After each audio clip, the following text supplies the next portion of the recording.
ಶ್ರೀ ಗುರುಭ್ಯೋ ನಮಃ.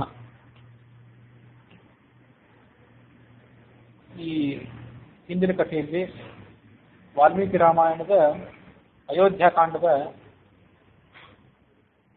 2ನೇ ಸರ್ಗವನ್ನು ನಾವು ಶ್ರವಣ ಮಾಡಿದ್ವಿ. ದಶರಥ ತನ್ನ ಪ್ರಜೆಗಳ ಸಾಮಂತ ರಾಜರ ಸಭೆ ಕರೆದಿದ್ದ. ಆ ಸಭೆಯಲ್ಲಿ ಅವರೆಲ್ಲರೂ ಕೂಡ ರಾಮನ ಗುಣಗಾನವನ್ನು ಮಾಡಿ ಆತನಿಗೆ ಪಟ್ಟಾಭಿಷೇಕ ಮಾಡುವಂತ ದಶರಥನನ್ನ ಒತ್ತಾಯಪಡಿಸಿದ್ದು ಮತ್ತು ಪಟ್ಟಾಭಿಷೇಕವನ್ನು ಮಾಡಬೇಕು ಅಂತ ಆತ ಏನು ನಿರ್ಧಾರ ಮಾಡಿದ್ದ, ಆ ನಿರ್ಧಾರಕ್ಕೆ ತಮ್ಮ ಬೆಂಬಲವನ್ನು ಸೂಚಿಸಿದ್ದು ಈ ಘಟನೆಗಳು ಅಲ್ಲಿ ವರ್ಣನೆಗೊಂಡಿದ್ದವು.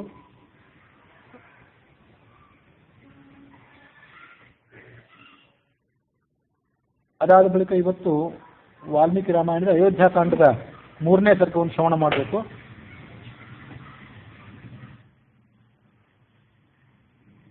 ಅಲ್ಲಿ ಸೇರಿದಂಥ ಸಭಿಕರೆಲ್ಲರೂ ದಶರಥನಿಗೆ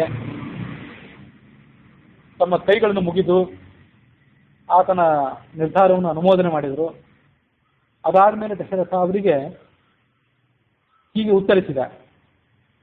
ಇದು ಅತ್ಯಂತ ಆಶ್ಚರ್ಯಕರವಾದ ಸಂಗತಿಯಾಗಿದೆ.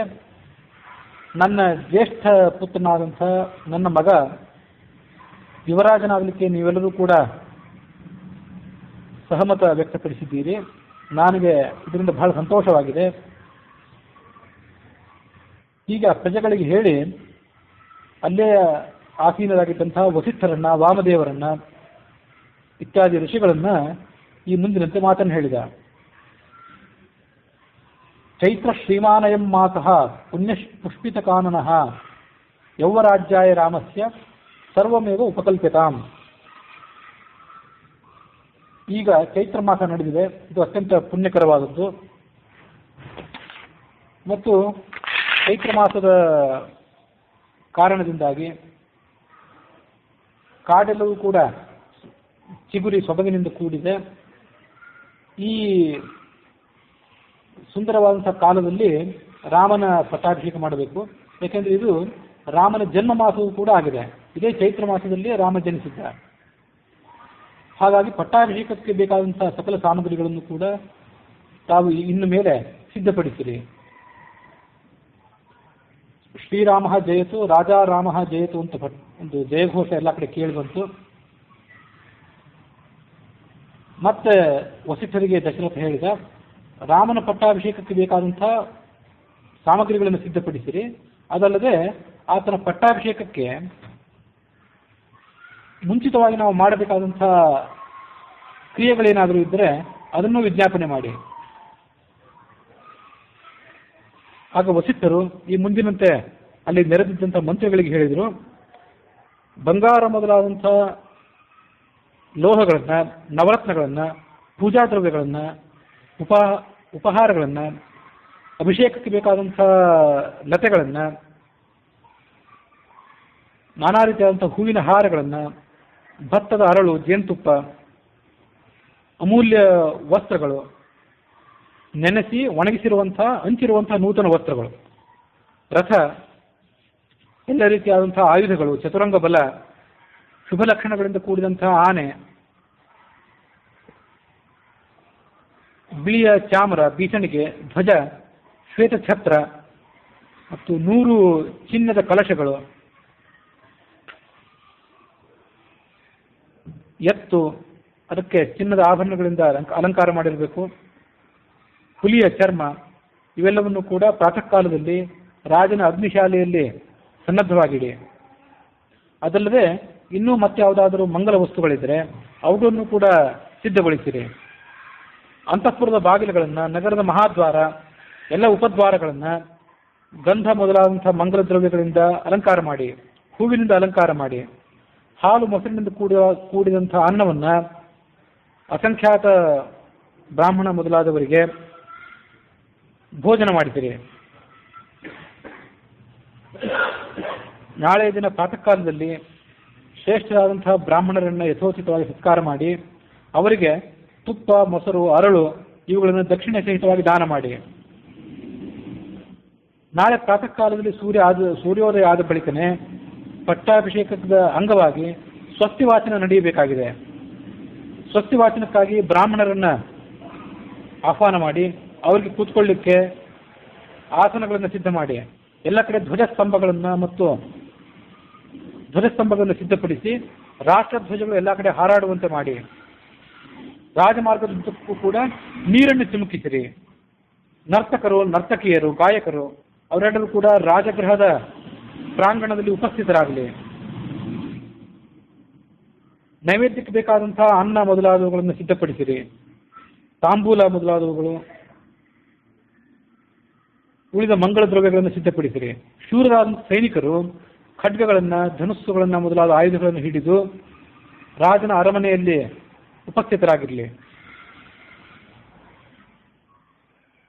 ಹೀಗೆ ಆ ವಸಿಷ್ಠರು ರಾಜನ ಆ ಮಂತ್ರಿಗಳಿಗೆ ಎಲ್ಲರಿಗೆ ಆದಂತಹ ಆದೇಶಗಳನ್ನು ನೀಡಿದರು. ಅದಾದ್ಮೇಲೆ ವಸಿಷ್ಠ ವಾಮದೇವರಿಬ್ಬರು ದಶರಥನ ಬಳಿಗೆ ಬಂದು ಪಟ್ಟಾಭಿಷೇಕಕ್ಕೆ ಬೇಕಾದಂಥ ಎಲ್ಲ ಸಾಮಗ್ರಿಗಳು ಈಗಾಗಲೇ ಸಿದ್ಧತೆಯನ್ನು ಪಡ್ಕೊಂಡಿವೆ ಅಂತ ಅದನಿಗೆ ತಿಳಿಯಪಡಿಸಿದರು. ರಾಮನನ್ನ ನನ್ನ ಬಳಿಗೆ ಕರೆದುಕೊಂಡು ಬಾ ಅಂತ ಹೇಳಿ ದಶರಥ ಮಂತ್ರಿಯಾದಂಥ ಸುಮಂತ್ರನಿಗೆ ತಿಳಿಸಿದ. ಸುಮಂತ್ರ ಕೂಡಲೇ ರಾಮನ ಬಳಿಗೆ ಧಾವಿಸಿ ಆತನ ರಥದಲ್ಲಿ ಕೂಡಿಸಿಕೊಂಡು ದಶರಥನ ಬಳಿಗೆ ಕರೆದುಕೊಂಡು ಬಂದ.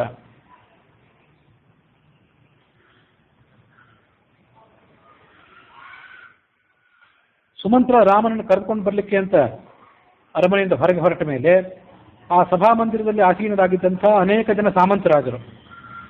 ಅವರೆಲ್ಲರೂ ಪೂರ್ವ, ಪಶ್ಚಿಮ, ದಕ್ಷಿಣ, ಉತ್ತರ ದಿಕ್ಕುಗಳಿಂದ ಬಂದವರಾಗಿದ್ದರು. ಯವನ ರಾಜರಿದ್ದರು, ಮಧ್ಯಪ್ರದೇಶದಿಂದ ಬಂದವರಿದ್ದರು, ಅರಣ್ಯದಲ್ಲಿ ಗಿರಿದುರ್ಗಗಳಲ್ಲಿ ವಾಸ ಮಾಡುವಂಥವರಿದ್ದರು. ಅವರೆಲ್ಲರೂ ದಶರಥನ ಬಳಿಗೆ ಬಂದು ಕಪ್ಪ ಕಾಣಿಕೆಗಳ ಮೂಲಕ ಆತನನ್ನು ಗೌರವಿಸಿದರು. ಅದಾದ ಬಳಿಕ ರಾಮ ತನ್ನ ಬಳಿಗೆ ಸಾಗಿ ಬರ್ತಿರೋದನ್ನು ದಶರಥ ನೋಡಿದ. ಉಪ್ಪರಿಗೆಯಲ್ಲಿ ದಶರಥ ನಿಂತುಕೊಂಡಿದ್ದ. ಸುಮಂತ್ರನ ಜೊತೆಗೂಡಿ ರಾಮ ಬರೋದನ್ನು ನೋಡಿದ.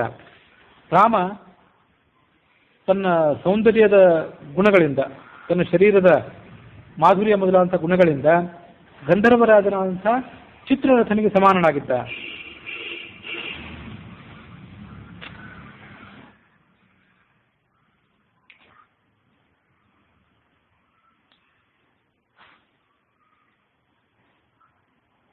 ಗಂಧರ್ವರಾಜ ಪ್ರತಿಮಂ ಲೋಕೆ ವಿಖ್ಯಾತ ಪೌರುಷಂ ದೀರ್ಘಬಾಹುಂ ಮಹಾಸತ್ವಂ ಮತ್ತ ಮಾತಂಗಗಾಮಿನಂ.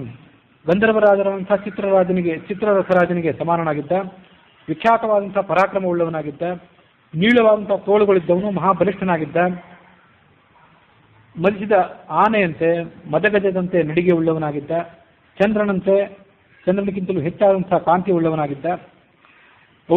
ಔದಾರ್ಯ ಮೊದಲಾದಂಥ ಗುಣಗಳಿಂದ ರಾಮ ಅಲ್ಲಿರುವಂಥ ಎಲ್ಲ ವ್ಯಕ್ತಿಗಳಿಗೂ ಪುರುಷರ ಕಣ್ಣನ್ನು ಮತ್ತು ಮನಸ್ಸನ್ನು ಕೂಡ ಅಪಹಾರ ಮಾಡುವಂಥವನಾಗಿದ್ದ. ಪುಂಸಾಂ ದೃಷ್ಟಿ ಚಿತ್ತಾಪಹಾರಿಣಂ ಹಿಂದೊಂದು ದಿವಸ ಹೇಳಿದ್ದೆ. ಕೇವಲ ಸ್ತ್ರೀಯರಿಗಷ್ಟೇ ಅಲ್ಲ, ಪುರುಷರಿಗೂ ಕೂಡ ಚಿತ್ತಾಕರ್ಷಕವಾದಂಥ ಸ್ವರೂಪ ಉಳ್ಳವನಾಗಿದ್ದ ರಾಮ. ಬೇಸಿಗೆಯ ಬಿಸಿಲಿನ ಬೇಗೆಯಲ್ಲಿ ಬೆಂದು ಹೋಗುವವನಿಗೆ ಆಕಾಶದಿಂದ ಮಳೆ ಬಂದರೆ ಎಷ್ಟು ಆನಂದ ಆಗ್ತದೋ ಅಂಥ ದರ್ಶನ ಯಾವುದೇ ಪ್ರಜೆಗಳಿಗೂ ಕೂಡ, ಕೇವಲ ದಶರಥ ರಾಜನಿಗಷ್ಟೇ ಅಲ್ಲ, ಯಾವುದೇ ಪ್ರಜೆಗಳಿಗೂ ಕೂಡ ಶ್ರೀರಾಮಚಂದ್ರನನ್ನು ನೋಡಿದರೆ ಆಗ್ತಿತ್ತು. ಅಂಥವನನ್ನ ಕಣ್ಣು ಮಿಟ್ಟಿಗಿಸದೆ ಎಷ್ಟು ಬಾರಿ ನೋಡಿದ್ರೂ ಕೂಡ ಆ ದಶರಥನಿಗೆ ತೃಪ್ತಿ ಆಗಲಿಲ್ಲ. ಹೀಗೆ ಸುಮಂತ ಅವನನ್ನು ಅದರಿಂದ ಕರೆದುಕೊಂಡು ಬಂದು ರಥದಿಂದ ಕೆಳಗಿಳಿಸಿದ. ರಾಮ ಮುಂದೆ ಹೋಗುವಾಗ ಆತನ ಹಿಂದೆ ಸುಮಂತ್ರ ಬದ್ಧಾಂಜಲಿಯಾಗಿ ಕೈ ಮುಗಿದುಕೊಂಡು ಹೋಗ್ತಿದ್ದ. ದಶರಥನನ್ನ ಭೇಟಿ ಮಾಡುವ ಕಾರಣಕ್ಕಾಗಿ ರಾಮ ಮತ್ತು ಸುಮಂತ್ರರಿಬ್ಬರೂ ಕೂಡ ಆ ಉಪ್ಪರಿಗೆಯನ್ನು ಹತ್ತಿದ್ರು.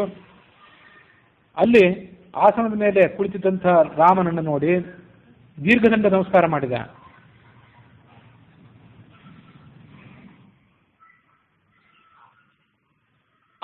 ತನ್ನ ಮಗನಾದಂಥ ರಾಮ ಕೈ ಮುಗಿದುಕೊಂಡು ಪಕ್ಕದಲ್ಲಿ ನಿಂತ್ಕೊಂಡಿದ್ದಾಗ ದಶರಥ ಅವನನ್ನು ತನ್ನ ಬಳಿಗೆ ಎಳೆದುಕೊಂಡು ಆಲಿಂಗನ ಮಾಡಿಕೊಂಡ. ಮತ್ತೊಂದು ಸಿಂಹಾಸನವನ್ನು ಅವನಿಗೆ ತೋರಿಸಿ ಅಲ್ಲಿ ಕುಳಿತುಕೋ ಅಂತ ಹೇಳಿದ.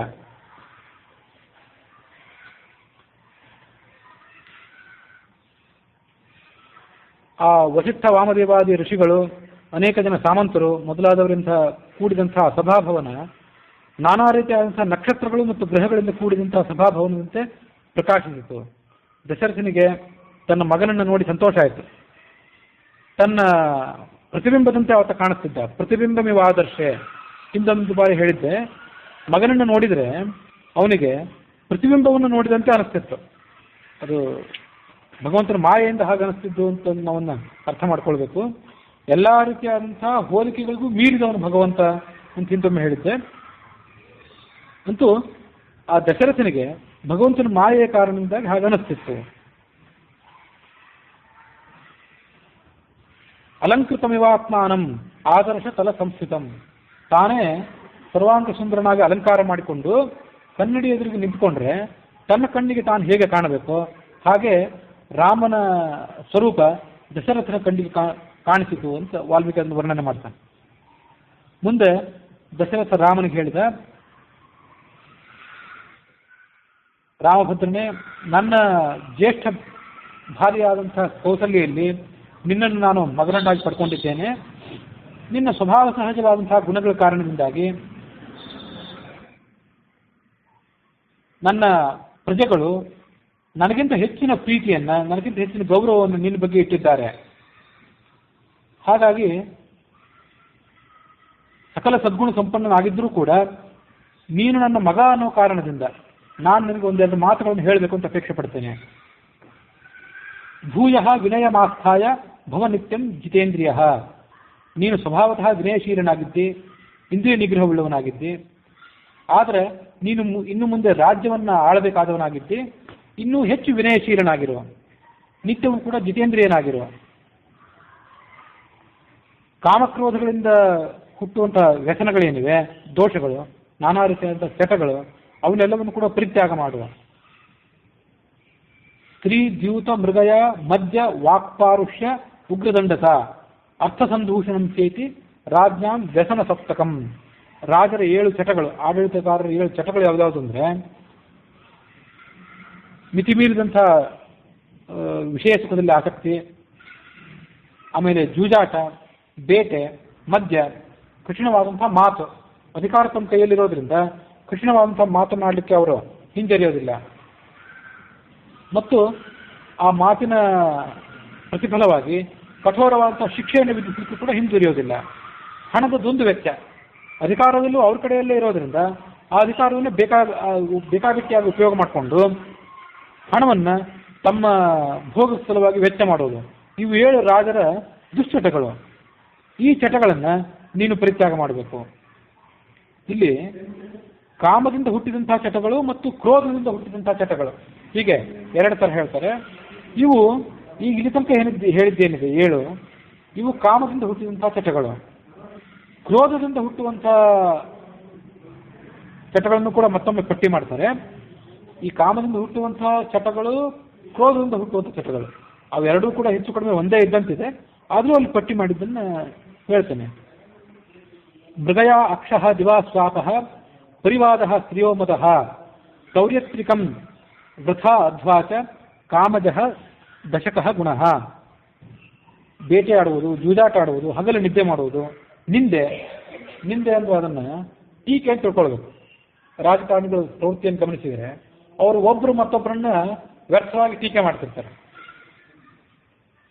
ಇಂಥ ಟೀಕೆ, ವಿಷಯ ಪದಾರ್ಥದಲ್ಲಿ ಆಸಕ್ತಿ, ದುರಹಂಕಾರ, ನೃತ್ಯ ಗೀತಗಳಲ್ಲಿ ಯಾವತ್ತೂ ಕೂಡ ಲೋಲುಪನಾಗಿರೋದು ಮತ್ತು ವ್ಯರ್ಥವಾಗಿ ಪ್ರವಾಸ ಮಾಡೋದು, ಅಲ್ಲಿ ಪ್ರವಾಸ ಮಾಡೋದು. ರಾಜಕಾರಣಿಗಳು ಜನಜಾಗೃತಿಗಾಗಿ ಪ್ರವಾಸ ಮಾಡಬೇಕು ಅಂತ ಅಪೇಕ್ಷೆ ಪಡ್ತಿರ್ತಾರಲ್ಲ, ಅಂಥದ್ದನ್ನ ವ್ಯರ್ಥವಾಗಿ ಪ್ರವಾಸ ಮಾಡೋದ್ರಲ್ಲೇ ಸೇರಿಸಬೇಕು. ಅವ್ರು ಯಾರನ್ನು ಜಾಗೃತರನ್ನಾಗಿ ಮಾಡಬೇಕು ಅಂತ ಪ್ರವಾಸ ಮಾಡ್ತಾರೆ, ತಾವು ಜಾಗೃತರಾಗಿದ್ದಾರೋ ಇಲ್ಲ ಅಂತ ಅವ್ರಿಗೆ ಗೊತ್ತಿರೋದಿಲ್ಲ. ಹಾಗಾಗಿ ವ್ಯರ್ಥವಾಗಿ ಪ್ರವಾಸ ಮಾಡೋದು ಆ ಕಡೆ ಈ ಕಡೆ, ಇವೆಲ್ಲವೂ ಕೂಡ ಆ ಕ್ರೋಧದಿಂದ ಹುಟ್ಟಿದಂಥ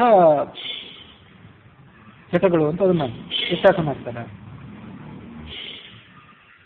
ಮತ್ತು ಕೆಲವು ಶ್ಲೋಕಗಳ ಪ್ರಕಾರ ಪೈಶೂನ್ಯಂ ಸಾಹಸಂ ದ್ರೋಹ ಈರ್ಷ್ಯಾ ಅಸೂಯಾ ಅರ್ಥದೂಷಣಂ ವಾಗ್ದಂಡಯೋಶ್ಚ ಪಾರುಷ್ಯಂ ಕ್ರೋಧಜೋಪಿ ಗುಣೋಷ್ಟಕಃ. ಕ್ರೋಧದಿಂದ ಹುಟ್ಟುವಂಥ 10 ಗುಣಗಳು ಅಂತ ಇದನ್ನು ಈಗ ಪಟ್ಟಿ ಮಾಡ್ತಾರೆ. ಇಲ್ಲಿ ಹಿಂದೆ ಹೇಳಿ 2ನೇ ಶ್ಲೋಕ ಹೇಳ್ತಾರೆ, ಹಿಂದಿನ ಶ್ಲೋಕ ಅದನ್ನು ಕ್ರೋಧದಿಂದ ಅಂತ ಹೇಳಿದ್ದಾರೆ, ಕನ್ನಡದಿಂದ ಹೇಳಬೇಕಾಗುತ್ತೆ. ಆದರೆ ಅದನ್ನು ಕೂಡ ಕಾಮದಿಂದ ಹುಟ್ಟುವಂತಹ 10 ಗುಣಗಳು. ಮೊದಲು ಸ್ತ್ರೀದ್ಯೂತ ಅಂತ ಮೊದಲನೇ ಶ್ಲೋಕ ಏನು ಹೇಳಿದೆ, ಅವು 7 ದೋಷಗಳು. ಅದಲ್ಲದೆ ಮುಂದೆ 10 ದೋಷಗಳು, ಇವು ಕೂಡ ಕಾಮದಿಂದ ಹುಟ್ಟುವಂಥವು. ಶ್ಲೋಕಗಳು ಬೇರೆ ಬೇರೆ ಅಷ್ಟೇ, ಬೇರೆ ಬೇರೆ ಕಡೆ ಉದಾಹರಣೆ ಕೊಡಲ್ಪಟ್ಟಂಥ ಶ್ಲೋಕಗಳು, ಆದರೆ ಒಂದೇ ಅರ್ಥವನ್ನು ಕೊಡುವಂಥವೆಲ್ಲ. ಪೈಶೂನ್ಯಂ, ಶಾಡಿಯ ಮಾತು ಕೇಳುವಿಕೆ, ರಾಜರ ಸ್ವಭಾವ ಅದು. ವಿಚಾರ ಮಾಡದೆ ಮುನ್ನುಗ್ಗುವಿಕೆ, ದ್ರೋಹ ಬುದ್ಧಿ, ಇನ್ನೊಬ್ಬರ ಮೇಲೆ ಸೇಡು ಇಟ್ಕೊಂಡು ಅವರಿಗೆ ಸಂದರ್ಭವನ್ನು ಕಾದು ಅವ್ರ ಮೇಲೆ ಅಪಕಾರ ಮಾಡೋದು, ಬೇರೆಯವರಿಗೆ ಒಳ್ಳೆಯದಾಗೋದನ್ನು ದ್ವೇಷ ಮಾಡೋದು, ಬೇರೆಯವರಲ್ಲಿ ಗುಣ ಇದ್ರೂ ಕೂಡ ಗುಣವನ್ನು ತಿಳಿದುಕೊಳ್ಳದೆ ಅದನ್ನು ಗುಣವನ್ನು ದೋಷ ಅಂತ ಭ್ರಮಿಸುವುದು, ದುಂದು ವೆಚ್ಚ ಮಾಡುವುದು, ಮಾತಿನಲ್ಲೂ ಮತ್ತು ಶಿಕ್ಷೆಯಲ್ಲೂ ಕಠಿಣತೆ. ಸ್ವಭಾವನೂ ಕಠಿಣ, ಮಾತು ಕಠಿಣ. ಯಾರಿಗಾದ್ರೂ ಶಿಕ್ಷೆ ಕೊಡಬೇಕು ಅಂತ ಅಪೇಕ್ಷೆ ಪಟ್ಟರೆ ಆ ಶಿಕ್ಷೆಯನ್ನು ಕೂಡ ಆ ಮಾಡಿದಂಥ ಅಪರಾಧಕ್ಕೆ ಮೀರಿ ಶಿಕ್ಷೆ ಕೊಡೋದು. ಇದೇನಿದೆಲ್ಲ ಇವನು ಕೋಪದಿಂದ ಉಂಟಾಗುವಂಥ 8 ವ್ಯಸನಗಳು ಅಂತ ಹೇಳ್ತಾರೆ. ಈ ಎಲ್ಲ ದುಶ್ಚಟಗಳನ್ನು ಕೂಡ ನೀನು ಬಿಟ್ಟುಕೊಡ್ಬೇಕು. ಗೂಢಚಾರರ ಮೂಲಕವಾಗಿ ಶತ್ರುರಾಜರ ವಿಷಯಗಳೆಲ್ಲವನ್ನೂ ಕೂಡ ತಿಳಿದುಕೊಳ್ಬೇಕು. ಯಾವ ಶತ್ರುರಾಜರು ಯಾವ ಕಾಲದಲ್ಲಿ ಆಕ್ರಮಣ ಮಾಡುವವರಿದ್ದಾರೆ ಅನ್ನೋ ಸಂಗತಿಗಳನ್ನೆಲ್ಲ ತಿಳ್ಕೊಳ್ಬೇಕು. ಪ್ರಜೆಗಳ ಕುಂದುಕೊರತೆಗಳನ್ನು ಪ್ರತ್ಯಕ್ಷವಾಗಿ ಹೋಗಿ ವಿಚಾರಿಸು. ಸಿಂಹಾಸನದಲ್ಲಿ ಕೂತ್ಕೊಂಡು ಪ್ರಜೆಗಳು ಏನು ಮಾಡ್ತಿದ್ದಾರೆ ಅಂತ ಬೇರೆ ಯಾರೋ ಬಂದು ವರದಿ ಮಾಡಿದ್ದನ್ನು ನಂಬಿ ಅದರಂತೆ ಕಾರ್ಯ ಮಾಡಬೇಡ. ಪರೋಕ್ಷಯ ವರ್ತಮಾನ ವೃತ್ಯ ಪ್ರತ್ಯಕ್ಷಯ ತಥಾ. ಯಾವ ಸಂಗತಿಗಳನ್ನು ಗೂಢಚಾರರ ಮೂಲಕ ತಿಳ್ಕೋಬೇಕು ಅದನ್ನು ಗೂಢಚಾರರ ಮೂಲಕ ತಿಳ್ಕೊ. ಕೆಲವು ಸಂಗತಿಗಳನ್ನು ನೀನು ಪ್ರತ್ಯಕ್ಷವಾಗಿ ಹೋಗಿ ವಿಷಯಗಳನ್ನು ತಿಳ್ಕೊಳ್ಬೇಕಾಗ್ತದೆ, ಅದನ್ನು ಪ್ರತ್ಯಕ್ಷವಾಗಿ ತಿಳಿದುಕೋ.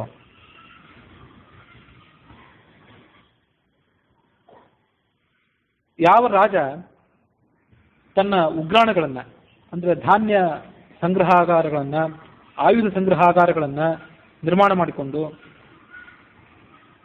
ಅಲ್ಲಿ ತನಗೆ ಬೇಕಾದಂಥದ್ದೆಲ್ಲವನ್ನು ಸಂಗ್ರಹ ಮಾಡಿ ಇಟ್ಕೊಳ್ತಾನೋ ಮತ್ತು ಪ್ರಜೆಗಳ ಮಂತ್ರಿಗಳ ಅಭಿಪ್ರಾಯಕ್ಕನುಸಾರವಾಗಿ ತನ್ನ ಸಾಮ್ರಾಜ್ಯವನ್ನು ಪಾಲನೆ ಮಾಡ್ತಾನೋ ಅಂಥ ರಾಜನನ್ನು ಪಡ್ಕೊಂಡಂಥ ಪ್ರಜೆಗಳು ದೇವತೆಗಳನ್ನು ತಮ್ಮ ರಾಜನನ್ನಾಗಿ ಪಡ್ಕೊಂಡಂತೆ ಸಂತೋಷ ಪಡ್ತಾರೆ. ಯಾವನೊಬ್ಬ ಮನುಷ್ಯನಾದವನು ನಮ್ಮ ರಾಜ್ಯ ಆಳ್ತಿದ್ದಾನೆ ಅಂತ ಅವ್ರು ಭಾವಿಸೋದಿಲ್ಲ. ದೇವತೆಗಳೇ ಸ್ವಯಂ ಬಂದು ನಮ್ಮ ರಾಜ್ಯವನ್ನು ಆಳ್ತಿದ್ದಾರೆ ಅಂತ ಅಪೇಕ್ಷೆ ಪಡ್ತಾರೆ.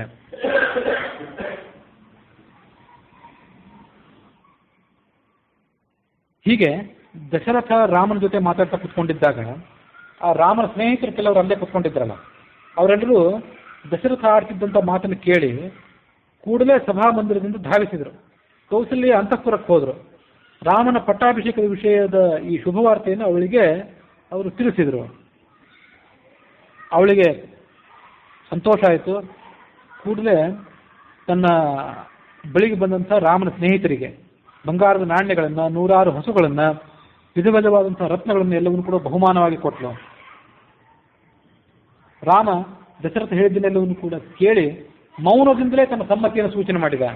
ಅದಕ್ಕೆ ಆತ ಹಿಗ್ಗಲಿಲ್ಲ, ಹಿಗ್ಗುವಂಥ ಸ್ವಭಾವದವನೇ ಆಗಿರಲಿಲ್ಲ. ಅವನು ತಂದೆ ಆದಂಥ ದಶರಥನಿಗೆ ನಮಸ್ಕಾರ ಮಾಡಿ ತನ್ನ ಪ್ರಜೆಗಳ ಗೌರವವನ್ನೆಲ್ಲ ಸ್ವೀಕಾರ ಮಾಡಿಕೊಂಡು ರಥದಲ್ಲಿ ಕುಳಿತುಕೊಂಡು ತನ್ನ ಅರಮನೆಗೆ ಬಂದು ತಲುಪಿದ. ಅಲ್ಲಿದ್ದಂಥ ಪ್ರಜೆಗಳು ಕೂಡ ತಮ್ಮ ತಮ್ಮ ಮನೆಗಳಿಗೆ ಹೋಗಿ, ಮಠ ಮಂದಿರಗಳಿಗೆ ಹೋಗಿ ತಮ್ಮ ಇಷ್ಟ ದೇವತೆಗಳನ್ನು ಭಕ್ತಿಯಿಂದ ಪೂಜೆ ಮಾಡಿದರು.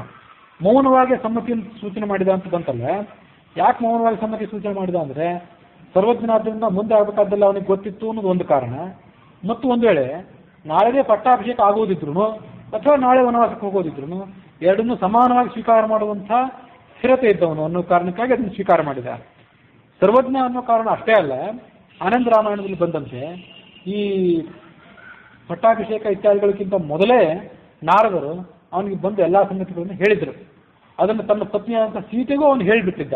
ಹಾಗಾಗಿ ಮೌನದಿಂದ ವಿಪರೀತವಾಗಿ ಹಿಗ್ಗದೆ ಅದನ್ನೆಲ್ಲವನ್ನು ಸ್ವೀಕಾರ ಮಾಡಿದ.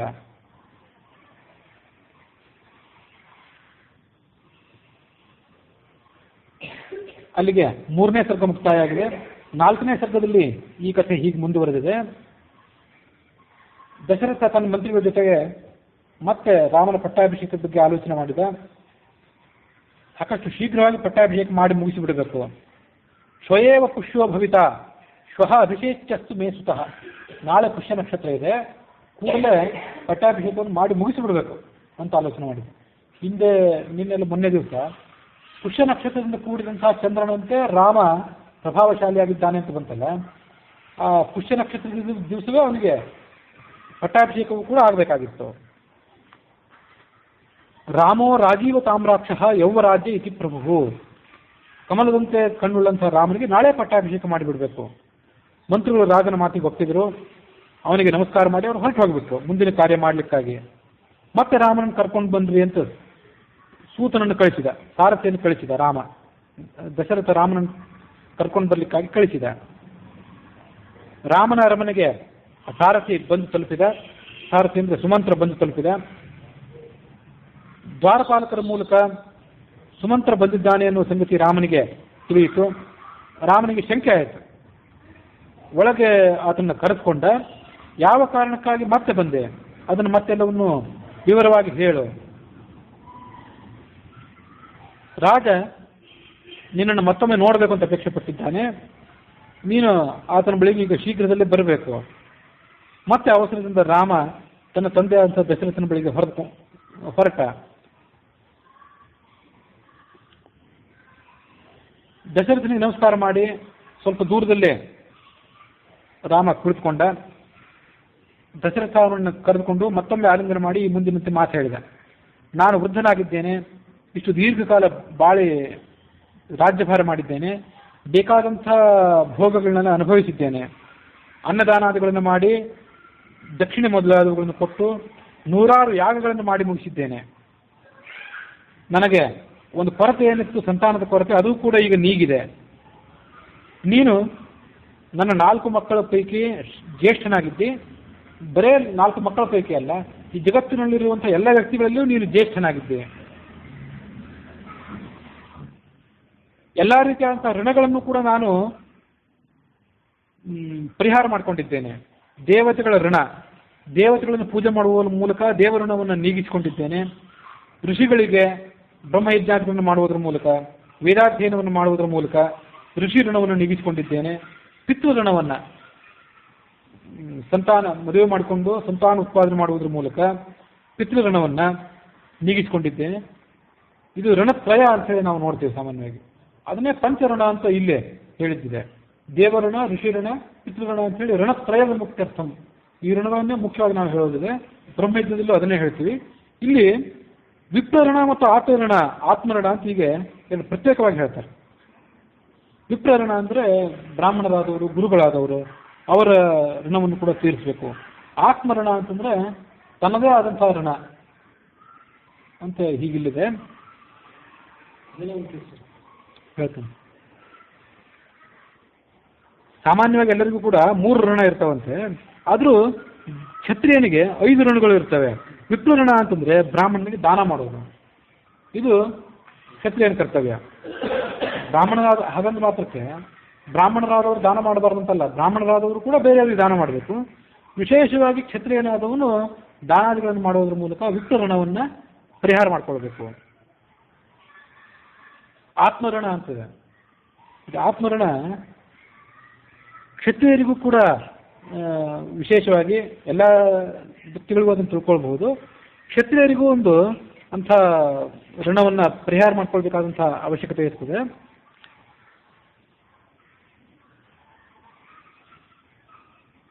ದೇವ ಋಷಿ ಪಿತೃ ವಿಪ್ರ ಋಣಾನಾಂ ಅನೃಣೋಸ್ಮಿ ತಥಾಸ್ಮನಃ ಅಂತಿದು ವಾಲ್ಮೀಕಿ ರಾಮಾಯಣದ ಅಯೋಧ್ಯಾಕಾಂಡದ 4ನೇ ಸರ್ಗದ ಶ್ಲೋಕ ಇದೆ. ದೇವ ಋಷಿ ಪಿತೃ ವಿಪ್ರ ಮತ್ತು ಆತ್ಮಋಣ ಅಂತ ಹೀಗೆ 5 ಋಣಗಳು. ತಥಾ ಆತ್ಮನಃ ಅಂತ ಕೊನೆ ಋಣ.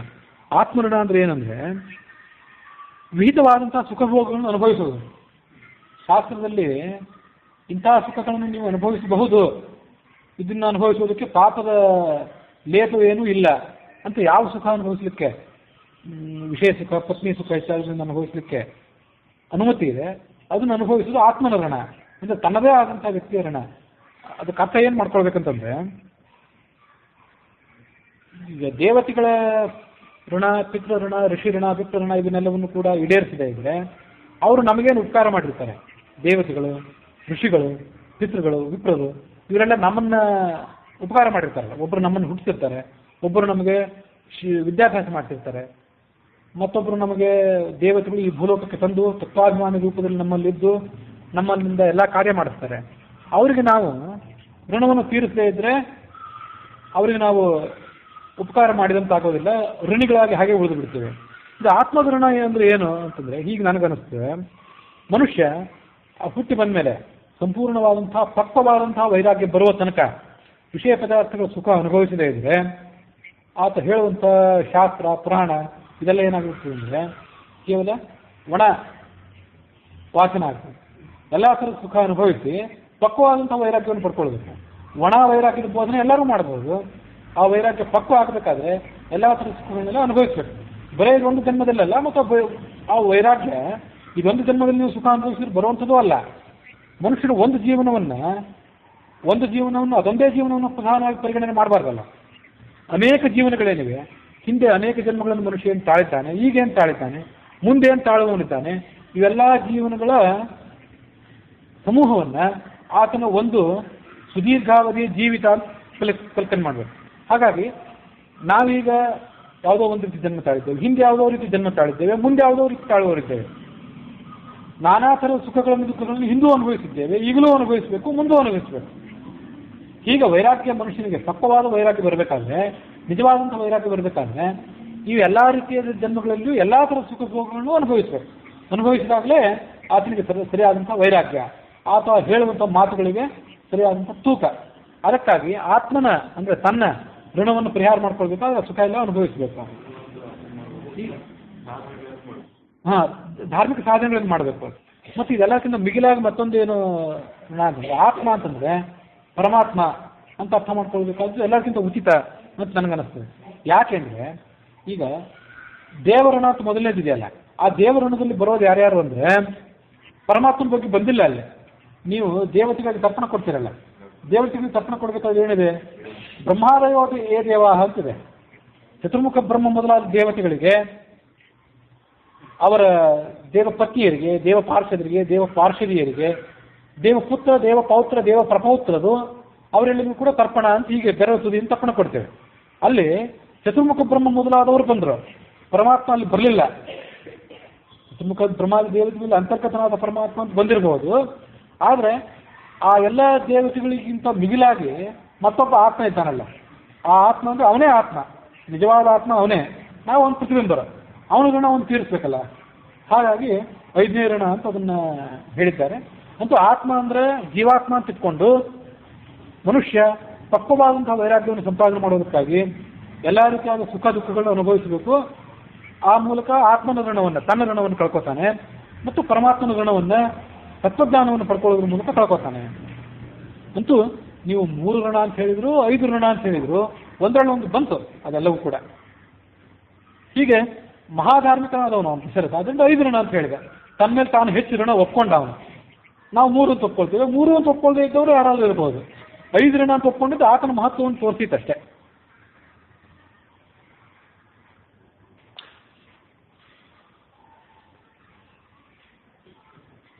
ನನಗಿನ್ನು ಜೀವಮಾನದಲ್ಲಿ ಮಾಡಬೇಕಾದ್ರೆ ಏನೂ ಕೆಲಸ ಇಲ್ಲ ಅಂತ ನಾನು ಮಕ್ಕಳನ್ನೆಲ್ಲ ನೋಡಿ ಆಯ್ತು. ಮೊಮ್ಮಕ್ಕಳನ್ನು ನೋಡಬೇಕು ಅಂತ ಎಲ್ಲರಿಗೂ ಅಪೇಕ್ಷೆ ಇರ್ತದೆ. ಮೊಮ್ಮಕ್ಕಳನ್ನು ನೋಡಬೇಕು ಅಂತ ಅಪೇಕ್ಷೆ ಆಸನ ತಲೆಯಲ್ಲಿ ಇಟ್ಕೊಂಡಿರಲಿಲ್ಲ. ಇನ್ನೇನು ಕೆಲಸ ಅಂದರೆ ಪಟ್ಟಾಭಿಷೇಕ ಮಾಡುವುದೊಂದೇ ಕೆಲಸ ನನಗೆ. ನಾನು ಹೇಳಿದಂತೆ ನೀನು ಮಾಡಬೇಕು ಸರ್. ಇದು ಬರೇ ನನ್ನ ಆದೇಶ ಅಷ್ಟೇ ಅಲ್ಲ, ಪ್ರಜೆಗಳೆಲ್ಲರೂ ಕೂಡ ನೀನೇ ರಾಜನಾಗಿರಬೇಕು ಅಂತ ಅಪೇಕ್ಷೆ ಪಟ್ಟಿದ್ದಾರಲ್ಲ, ಹಾಗಾಗಿ ನಿನ್ನನ್ನು ಯುವರಾಜನನ್ನಾಗಿ ಮಾಡ್ತೀನಿ.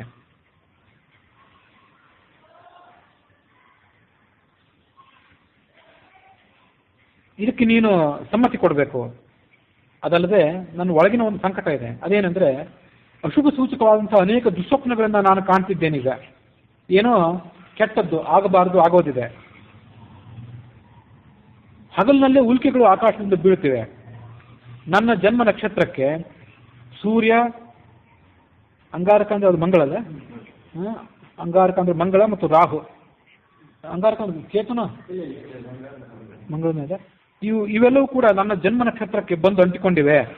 ಇದನ್ನು ಜ್ಯೋತಿಷಿಗಳನ್ನು ತಿಳಿಸ್ತಿದ್ದಾರೆ. ರಾಜ ಇಂಥ ಸೂಚನೆಗಳಿದ್ದರೆ ಸಾಯ್ತಾನೆ ಅಥವಾ ಘೋರವಾದಂಥ ವಿಪತ್ತಿಗೆ ಒಳಗಾಗ್ತಾನೆ ಅನ್ನೋದು ಜ್ಯೋತಿಷದ ಜ್ಞಾನ, ಜ್ಯೋತಿಷದ ಮಾಹಿತಿ. ರಾಮನೇ ನನ್ನ ಬುದ್ಧಿಗೆ ಮಂಕು ಕವಿಯೋದ್ರಲ್ಲಿದೆ ಸದ್ಯದಲ್ಲೇ. ಅದಕ್ಕಿಂತ ಮೊದಲು ನಿನ್ನ ಪಟ್ಟಾಭಿಷೇಕ ನಡೆದು ಹೋಗಲಿ. ಚಲಾಹಿ ಪ್ರಾಣಿನ ಮತಿ. ಇನ್ನೊಂದು ಕ್ಷಣದಲ್ಲಿ ಏನಾಗ್ತದೋ ಖಾತ್ರಿ ಇಲ್ಲ ಅಂತಾನೆ. ಅವನಿಗೆ ನಿಶ್ಚಿತ ಇಲ್ಲ. ಕೈ ಏನು ಮಾಡಿಬಿಡ್ತಾಳೋ, ಅವಳ ತವ್ರ ಮನೆಯವರು ಏನು ಮಾಡಿಬಿಡ್ತಾರೋ, ಮತ್ತಾರು ಏನು ಮಾಡಿಬಿಡ್ತಾರೋ ಅಂತ ಅವನಿಗೆ ಭಯ. ಅವರೆಲ್ಲರೂ ಒತ್ತಡಕ್ಕೊಳಗಾಗಿ ನಾನೇನು ಅಂದುಬಿಡ್ತೀನಿ, ಅವನು ಬೇಡ ಹೋಗ್ಲಿ, ನನ್ನ ಮಗ ಕಾಡಿಗೆ ಹೋಗಲಿ ಅಂತ ನಾನೇ ಅಂದು ಬಿಡೋದ್ರೊಳಗೆ ನಿನ್ನ ಪಟ್ಟಾಭಿಷೇಕ ಆಗಿಬಿಡ್ಲಿ. ಚಂದ್ರ ಇವತ್ತು ಪುಷ್ಯ ನಕ್ಷತ್ರದಲ್ಲಿದ್ದ, ಪುನರ್ವಸು ನಕ್ಷತ್ರದಲ್ಲಿದ್ದಾನೆ. ನಾಳೆ ಪುಷ್ಯ ನಕ್ಷತ್ರಕ್ಕೆ ಬರುವವನಿದ್ದಾನೆ. ಪುಷ್ಯ ನಕ್ಷತ್ರ ಪಟ್ಟಾಭಿಷೇಕಕ್ಕೆ ಪ್ರಶಸ್ತವಾದಂಥ ದಿನ. ಅಂದರೆ ಹೇಳಿದ್ದಲ್ಲ ಮೊನ್ನೆ ದಿವಸ, ಕರ್ಕಾಟಕ ರಾಶಿ ಚಂದ್ರನಿಗೆ ಸ್ವಕ್ಷೇತ್ರ.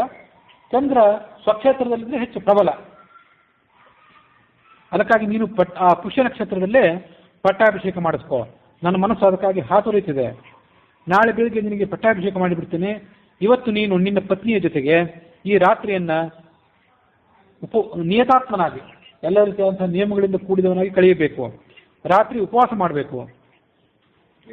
ದರ್ಭೆಯ ಆಸನದ ಮೇಲೆ ಮಲಗಬೇಕು. ನಿನ್ನ ಸ್ನೇಹಿತರು ನಿನ್ನನ್ನು ಎಚ್ಚರಿಕೆಯಿಂದ ಕಾಯಬೇಕು. ನಿನಗೇನಾಗಿಬಿಡ್ತದೋ ಗೊತ್ತಿಲ್ಲ, ನನಗೆ ಭಯ. ಭವಂತಿ ಬಹುವಿಜ್ಞಾನಿ ಕಾರ್ಯಾಣ್ಯೇವಂ ವಿಧಾನಿಹಿ. ಇಂಥ ಮಂಗಳ ಕಾರ್ಯಗಳಿಗೆ ಯಾವತ್ತೂ ಕೂಡ ವಿಘ್ನಗಳು ಹೆಚ್ಚು. ಶ್ರೇಯಾಂಸಿ ಬಹುವಿಜ್ಞಾನಿ. ಎಲ್ಲ ಮಂಗಳ ಕಾರ್ಯಕ್ಕೂ ಶುಭ ಕಾರ್ಯಕ್ಕೂ ವಿಘ್ನ ಹೆಚ್ಚು. ಅದರಲ್ಲೂ ಇಂಥ ಜಗತ್ತಿಗೆ ಸಂಬಂಧಪಟ್ಟಿದ್ದು. ರಾಮನಿಗೆ ಪಟ್ಟಾಭಿಷೇಕ ಅಂದ್ರೆ ಅವನೊಬ್ಬನಿಗೆ ಸಂಬಂಧಪಟ್ಟದ್ದಲ್ಲ. ನಾವ್ಯಾರೋ ಮದುವೆನೂ ಉಪನಯನ ಮಾಡ್ಕೊಂಡ್ರಿ, ಅದು ನಮ್ಮೊಬ್ಬರಿಗೆ ಸಂಬಂಧಪಟ್ಟದ್ದು. ಅದು ಜಗತ್ತಿಗೆ ಏನಾದ್ರಿಂದ ಕಲ್ಯಾಣ ಏನಿಲ್ಲ. ಆದರೆ ರಾಮನ ಪಟ್ಟಾಭಿಷೇಕ ಆದ್ರೂ ಆತ ಕಾಡಿಗೆ ಹೋದ್ರು, ಅವೆಲ್ಲ ಜಗತ್ತಿನ ಮೇಲೆ ಪರಿಣಾಮ ಬೀರುವಂಥವು. ಹಾಗಾಗಿ ಬಹಳ ಜಗತ್ತಿನ ಮೇಲೆ ಪರಿಣಾಮ ಬೀರುವಾದ್ರಿಂದ, ಮಹಾಶುಭ ಕಾರ್ಯಗಳಾದ್ರಿಂದ ಇವಕ್ಕೆ ವಿಘ್ನ ಹೆಚ್ಚು. ನೀನು ಅದಕ್ಕೆ ಸುರಕ್ಷಿತನಾಗಿರಬೇಕು. ಇದೆಲ್ಲದಕ್ಕಿಂತ ಹೆಚ್ಚಾಗಿ ವಿಪ್ರೋತಿಸಿತಶ್ಚ ಭರತಃ ಯಾವದೇವ ಪುರಾಜಿತಃ. ಭರತ ಇವತ್ತು ಸೋದರ ಮಾವನ ಮನೆಯಲ್ಲಿದ್ದಾನೆ. ಅವನು ಬರೋದ್ರೊಳಗೆ ನಿನ್ನ ಪಟ್ಟಾಭಿಷೇಕ ಆಗಬೇಕು. ಪ್ರಾಪ್ತ ಕಾಲ ಮತೋಮವ. ಹೀಗೆ ನನ್ನ ಅಭಿಪ್ರಾಯ ಆಗಿದೆ. ನಿನ್ನ ತಮ್ಮ ಸನ್ಮಾರ್ಗದಲ್ಲಿದ್ದವನು, ಅಣ್ಣನಾದಂಥ ನಿನಗೆ ತಗ್ಗಿ ನಡೆಯುವವನು, ನನಗೇನಾದ್ರಲ್ಲಿ ಸಂಶಯ ಇಲ್ಲ. ಆದರೆ ಕಿಂತು ಚಿತ್ತಂ ಮನುಷ್ಯಾಣಂ ಅನಿತ್ಯಮಿತಿ ಮೇ ಮತಿ.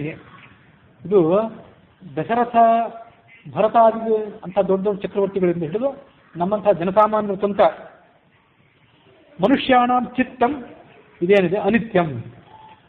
ಮನುಷ್ಯನ ಮನಸ್ಸೇನಿದೆ ಇದು ಯಾವತ್ತೂ ಕೂಡ ಅನಿತ್ಯ. ಯಾವ ಕಡೆ ಯಾವಾಗ ಹೊರಳಿ ಬಿಡ್ತದೋ, ಚಂಚಲ ಆಗಿಬಿಡ್ತದೋ ಹೇಳಿ ಬರೋದಿಲ್ಲ. ಇವತ್ತು ಹೀಗಿದ್ರೆ ನಾಳೆ ಹಾಗೆ. ಸತಾಂಚ ಧರ್ಮನಿತ್ಯಾಣ ಕೃತಶೋಭಿತ ಪಾರ್ಥಿವ. ಇದು ಯಾರೋ ಸಾಮಾನ್ಯರಿಗಲ್ಲ. ಶತಾಂಶ ಮಹಾಸಜ್ಜನರಾದವರು, ನಿರ್ಲಿಪ್ತರು ತನ್ಸ್ಕೊಂಡವರು ಕೂಡ ಕಾಮಕ್ರೋಧಾದಿ ದೋಷಗಳಿಗೆ ಒಳಗಾಗಿ ಬಿಡ್ತಾರೆ. ಅಧಿಕಾರಕ್ಕೆ, ಸ್ಥಾನಗಳಿಗೆ, ಪದಗಳಿಗೆ ಅವರು ಬಲಿಯಾಗಿ ಬಿಡ್ತಾರೆ. ಅದಕ್ಕಾಗಿ ಮಾಡಬಾರ್ದು ಮಾಡಿಬಿಡ್ತಾರೆ. ಇವತ್ತೆಲ್ಲ ಪುರಾಣ ಹೇಳ್ತಿರ್ತಾರೆ, ನಾಳೆ ಹೋಗಿ ಇನ್ನೇನೋ ಮಾಡಿಬಿಡ್ತಾರೆ. ಹೀಗೆ ಎಲ್ಲ ರೀತಿಯಾದ ಎಚ್ಚರಿಕೆಗಳನ್ನ ತೆಗೆದುಕೋ ಅಂತ ದಶರಥ ರಾಮನಿಗೆ ಹೇಳಿದ.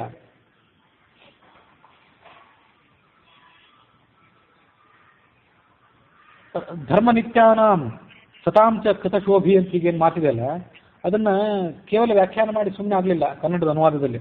ಅದಕ್ಕೆ ಮತ್ತಷ್ಟು ದೀರ್ಘವಾದಂತಹ ವಿವರಣೆ ಮಾಡಿದ್ರು.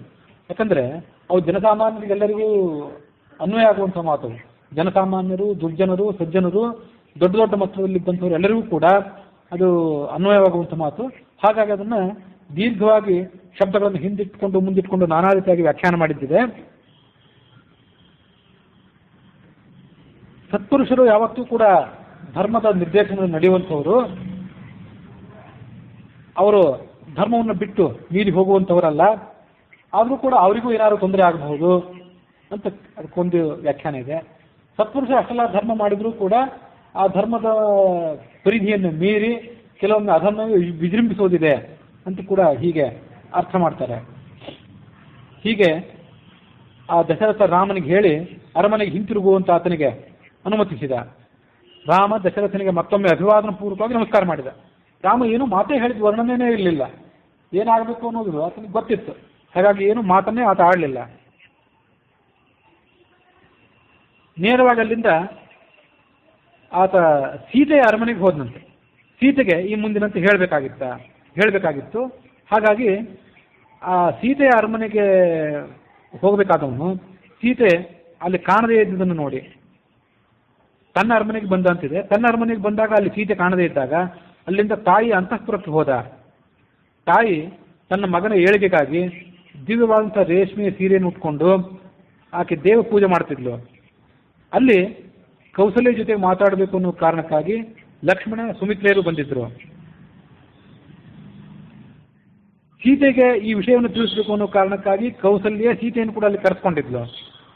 ಲಕ್ಷ್ಮಣ ಸುಮಿತ್ರಾ ಸೀತೆಯರು ಈ ಕಾರಣದಿಂದಾಗಿ ಅಲ್ಲೇ ಇದ್ರು. ಕೌಸಲ್ಯ ಪ್ರಾಣಾಯಾಮ ಪೂರ್ವಕವಾಗಿ ತನ್ನ ಹೃದಯ ಮಂದಿರದಲ್ಲಿ ಪುರುಷ ಸೂಕ್ತದಿಂದ ಪ್ರತಿಪಾದ್ಯನಾದಂಥ ಜನಾರ್ದನ ರೂಪಿಯಾದಂಥ ಭಗವಂತನನ್ನು ಧ್ಯಾನ ಮಾಡ್ತಿದ್ಲು. ಪ್ರಾಣಾಯಾಮೇನ ಪುರುಷಂ ಧ್ಯಾಯಮಾನ ಜನಾರ್ದನಂ ಅಂತಿದೆ. ಪುರುಷಂ ಅಂತ ಅಷ್ಟೇ ಇದ್ರೆ, ಪುರುಷ ಅಂದರೆ ಪುರುಷ ಸೂಕ್ತದಿಂದ ಪ್ರತಿಪಾದ್ಯನಾದವನು, ಅಥವಾ ಪುರ ಅಂದರೆ ಈ ಶರೀರದೊಳಗಿರುವಂಥ ಜನಾರ್ದನ, ಜನಂ ಅರ್ಧಯತಿ ಜನಾರ್ದನ, ಈ ಜಗತ್ತನ್ನೆಲ್ಲವನ್ನು ಪಾಲನೆ ಮಾಡಿ ಅದನ್ನು ನಿಯಮನ ಮಾಡಿ ಹುಟ್ಟಿಸಿ ಕೊನೆಗೆ ಲಯಕ್ಕೆ ಕಲ್ಪಿಸಬೇಕಾದಂತಹ ಜನ ಅರ್ಧನ. ಅರ್ಧನ ಅಂದರೆ ಪೀಡೆ ಮಾಡೋದು ಅಂತ ಒಂದು ಅರ್ಥ. ಜನಾರ್ದನ ಅನ್ನೋ ಶಬ್ದಕ್ಕೆ ಆ ಅರ್ಥ. ಅದು ರಾಮನಿಗೆ ವಿಷ್ಣುವಿಗೆ ಯಾಕೆ ಹೊಂದುತ್ತದೆ? ಆ ಸಂದರ್ಭದಲ್ಲಿ ಋಷಿಯನ್ನು ಯಾಕೆ ಪ್ರಯೋಗ ಮಾಡಿದ ಅಂದರೆ, ಸೃಷ್ಟಿ ಮತ್ತು ಅದರ ಪಾಲನೆ ಮತ್ತು ಅದರ ಲಯ ಇದನ್ನೆಲ್ಲವನ್ನೂ ಮಾಡಬೇಕಾದಂಥ ವ್ಯಕ್ತಿ ಅವನು ಅನ್ನೋ ಕಾರಣಕ್ಕಾಗಿ ಅದನ್ನು ಜನಾರ್ದನ, ಪುರುಷ ಅಂತೀಗ ಎರಡು ಶಬ್ದಗಳನ್ನು ಕವಿಯಲ್ಲಿ ಪ್ರಯೋಗ ಮಾಡ್ತಾರೆ. ಅವಳಿಗೆ ನಮಸ್ಕಾರ ಮಾಡಿದ. ಪ್ರಜಾಪಾಲನೆ ಮಾಡಬೇಕು ಅಂತ ಹೇಳಿ ನನ್ನ ತಂದೆ ಆದ ದಶರಥ ನನಗೆ ಆಜ್ಞಾಪನೆ ಮಾಡಿದ್ದೇನೆ. ಆ ಆಜ್ಞೆಯ ಅನುಸಾರವಾಗಿ ನಾಳೆ ನಾನು ಪಟ್ಟಾಭಿಷೇಕ ಮಾಡಿಸ್ಕೊಳ್ಬೇಕಾಗಿದೆ. ನಾನು ಜಿತೇಂದ್ರಿಯನಾಗಿದ್ದು ದರ್ಭೆ ಆಸನದ ಮೇಲೆ ಸೀತೆಯ ಜೊತೆಗೆ ಮಲಗಬೇಕಾಗಿದೆ. ಪುರೋಹಿತರ ವಸಿಷ್ಠಾದಿ ಗುರುಗಳ ಈ ನಿರ್ದೇಶನವನ್ನು ತಂದೆ ಆದಂಥ ದಶರಥ ನನಗೆ ಹೇಳಿದ್ದಾನೆ. ನಾನು ಮತ್ತು ಸೀತೆ ಏನು ಕಾರ್ಯಗಳನ್ನು ಮಾಡಬೇಕಾಗಿದೆ ಆ ಎರಡೂ ಕಾರ್ಯಗಳನ್ನು ನೀನು ನಮ್ಮ ಮೂಲಕ ಮಾಡಿಸು. ಕೌಸಲ್ಯಗೆ ಬಯಕೆ ಇತ್ತು. ತಾನು ಪಟ್ಟದ ರಾಣಿ, ತನ್ನ ಜ್ಯೇಷ್ಠ ಪುತ್ರನಾದಂಥ ರಾಮ ರಾಜ ಆಗಬೇಕು ಅಂತ ಅವಳ ಅಪೇಕ್ಷೆ ಇತ್ತು. ಆ ಅಪೇಕ್ಷೆ ಈಡೇರುವಂಥ ದಿವಸ ಬಂದಿತ್ತು. ಅವಳಿಗೆ ಅಮಿತವಾದಂಥ ಆನಂದ ಆಯಿತು. ಅವಳು ಆನಂದ ಬಾಷ್ಪಗಳನ್ನು ಸುರಿಸ್ತಾ ಈ ಮುಂದಿನಂತೆ ಮಾತು ಹೇಳಿದ್ಳು. ವತ್ಸ ರಾಮ ಚಿರಂಜೀವ ಹತಾಸ್ತೆ ಪರಿಪಂಥಿನಃ ಜ್ಞಾತೀನ್ಮೇ ತ್ವಂ ಶ್ರಿಯಾಯುಕ್ತ ಸುಮಿತ್ರಾಯಾಸ್ತೆ ನಂದಯ. ರಾಮನೇ, ಚಿರಂಜೀವಿಯಾಗಿ ಬಾಳು. ನಿನ್ನ ಶತ್ರುಗಳೆಲ್ಲ ನಾಶ ಹೊಂದಲಿ. ನಿನ್ನ ಶತ್ರುಗಳು ಅವರ ಅರಮನೆ ಒಳಗಿರಲಿ, ಅರಮನೆ ಹೊರಗಿರಲಿ, ಅವರೆಲ್ಲ ನಾಶ ಹೊಂದಲಿ. ರಾಜ್ಯದ ಪಟ್ಟಾಭಿಷೇಕ ಮಾಡಿಕೊಂಡಂಥ ನೀನು ನನ್ನನ್ನು ಮತ್ತು ಸುಮಿತ್ರೆಯನ್ನ, ಕೈಗೆ ಹೆಸರು ತಗೊಳ್ಳಿಲ್ಲ, ನಮ್ಮಿಬ್ಬರನ್ನು ನೀನು ನಮ್ಮ ಪರಿವಾರದ ಜೊತೆಗೂಡಿ ಪಾಲನೆ ಮಾಡಬೇಕು. ಶುಭಕರವಾದಂಥ ಪುನರ್ವಸು ನಕ್ಷತ್ರದಲ್ಲಿ ನೀನು ನನ್ನಿಂದ ಜನ್ಮ ತಾಳಿದ್ದೆ. ನಿನ್ನ ಸದ್ಗುಣಗಳಿಂದ ನಿನ್ನ ತಂದೆಗೆ ಪ್ರೀತಿ ಪಾತ್ರನಾಗಿದ್ದೆ. ನಿನ್ನ ತಂದೆ ಸಂತೃಪ್ತನಾಗಿದ್ದಾನೆ. ನಿನ್ನನ್ನು ಪಡ್ಕೊಳ್ಳೋದಕ್ಕಾಗಿ ನಾನು ಮಾಡಿದಂಥ ಪ್ರಾರ್ಥನೆ, ಅನುಭವಿಸಿದಂಥ ಕಷ್ಟಗಳು ಅವೆಲ್ಲವೂ ಕೂಡ ಇವತ್ತು ಸಫಲ ಆಗಿವೆ. ನಾಳೆ ಈ ಇಕ್ಷ್ವಾಕು ವಂಶದ ಸಾಮ್ರಾಜ್ಯ ಲಕ್ಷ್ಮಿ ಇವಳು ನಿನ್ನನ್ನು ವರಿಸಲಿದ್ದಾಳೆ. ಮುಂದೆ ರಾಮ ಲಕ್ಷ್ಮಣನಿಗೆ ಹೇಳಿದ, ಲಕ್ಷ್ಮಣನೇ, ಲಕ್ಷ್ಮಣ ಇಮಾಂ ಮಯಾ ಸಾರ್ಧಂ ಪ್ರಶಾಸಿತ್ವಂ ವಸುಂಧರಾಂ ದ್ವಿತೀಯಂ ಮೇ ಅಂತರಾತ್ಮಾನಾಂ ಸ್ವಾಮಿಯಂ ಶ್ರೀರುಪಸ್ಥಿತ. ಲಕ್ಷ್ಮಣನೇ, ಪಟ್ಟಾಭಿಷೇಕ ನಾನು ಮಾಡಿಸ್ಕೊಂಡಿದ್ದೇನೆ ಅಂದರೆ ಅದು ನನಗೊಬ್ಬನಿಗೆ ಪಟ್ಟಾಭಿಷೇಕ ಅಲ್ಲ. ನನಗಿರುವಂತಹ ಅಧಿಕಾರ ಸಂಪತ್ತು ಎಲ್ಲವನ್ನು ಕೂಡ ನೀನು ಕೂಡ ಅನುಭವಿಸಬೇಕು. ಯಾಕೆಂದ್ರೆ ನೀನು ನನ್ನ ಅಂತರಾತ್ಮ. ಸೌಮಿತ್ರೇ ಭುಂಕ್ಷ್ವ ಭೋಗಾನ್ ತ್ವಂ ಇಷ್ಟಾನ್ ರಾಜ್ಯ ಫಲಾನ್ ಚ. ಬೇಕಾದಂಥ ಎಲ್ಲ ಸುಖಗಳನ್ನು ಕೂಡ ನೀನು ಅನುಭವಿಸು. ಜೀವಿತಂ ಚಹಿ ರಾಜ್ಯಂ ಚ ತದರ್ಥಂ ಅಭಿಕಾಮಯೇ. ಲಕ್ಷ್ಮಣನೇ, ನಿನ್ಮೇಲೆ ನನಗಂತ ಪ್ರೀತಿ ಅಂದರೆ ನನಗೆ ಈ ಜೀವನ ಯಾಕೆ ಬೇಕು, ನನಗೆ ಪಟ್ಟಾಭಿಷೇಕ ಯಾಕೆ ಬೇಕು ಅಂದರೆ ನನ್ನ ಸಲುವಾಗಿ ಬೇಕಾಗಿಲ್ಲ, ನಿನ್ನ ಸಲುವಾಗಿ ಬೇಕು. ನಿನಗಿದಿಂದ ಸಂತೋಷ ಆಗೋದಿದ್ರೆ ಇದು ನನಗೆ ಬೇಕು, ನನಗೊಬ್ಬರಿಗೆ ಸಂತೋಷ ಆಗೋದಿದ್ರೆ ಇದು ನನಗೆ ಬೇಡ. ಲಕ್ಷ್ಮಣನಿಗೆ ಹೀಗೆ ಹೇಳಿ ಕೌಸಲ್ಯಗೆ ಸುಮಿತ್ರಿಗೆ ಆತ ಅಭಿವಾದನ ಪೂರ್ವಕವಾಗಿ ನಮಸ್ಕಾರ ಮಾಡಿದ. ತನಗೂ ಮತ್ತು ಸೀತೆಗೂ ಅರಮನೆಗೆ ಹೋಗಲಿಕ್ಕೆ ಅನುಮತಿ ಕೊಡುವಂತ ಆ ಇಬ್ಬರು ತಾಯಂದಿರನ್ನು ಪ್ರಾರ್ಥನೆ ಮಾಡಿ ಸೀತೆಯನ್ನು ಕರೆದುಕೊಂಡು ತನ್ನ ನಿವಾಸಕ್ಕೆ ತೆರಳಿದ ಅನ್ನುವಲ್ಲಿಗೆ ವಾಲ್ಮೀಕಿ ರಾಮಾಯಣದ